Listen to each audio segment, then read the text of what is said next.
Hi friends, இப்போ Pandya shows பார்க்க அப்புறம் பாண்டிய ஷோஸில் நம்ம மெயினாகவும் நம்ம செந்திலையும் ஒரு பக்கம் கோமதி அம்மா சமாதானப்படுத்தலான்னு போயிட்டு உட்காந்தா நம்ம டைனிங் டேபிளில் முறுக்கிக்கிட்டு உட்காந்துருக்க கோமதி அம்மா கடைசியில் பார்த்தா மாமியாருக்கு இந்த பாட்டை போட்டு விடணுமான்னு கொஞ்சம் ஃபீலிங்ஸ் ஆயிடுச்சு. என்னடா அது, இவங்க நல்ல மாமியாராச்சு, அதனால கோபக்கார கிளியே என்னை கொத்து விட்டு போகாதேன்னு சொல்லிட்டு மீனா வந்து ஃபீல் பண்ணுறாங்களாமா.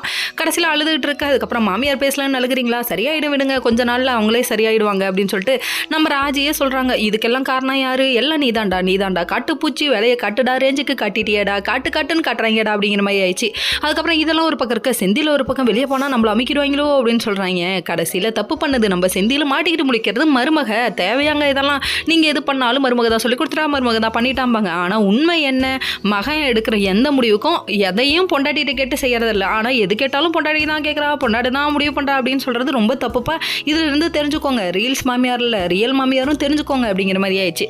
சரி, இதெல்லாம் ஒரு பக்கம் இருக்க, நம்ம பாண்டியன் டைனிங் டேபிள் உட்காந்து சாப்பிட வந்தால் மூஞ்சி தூக்குறாரு. நம்ம செந்தில் உள்ள வரலாமான்னு எட்டி பார்க்க பூனை மாதிரி ஆசைப்படாதெல்லாம் வந்து உட்காந்து சாப்பிட்றாங்கிறாங்க.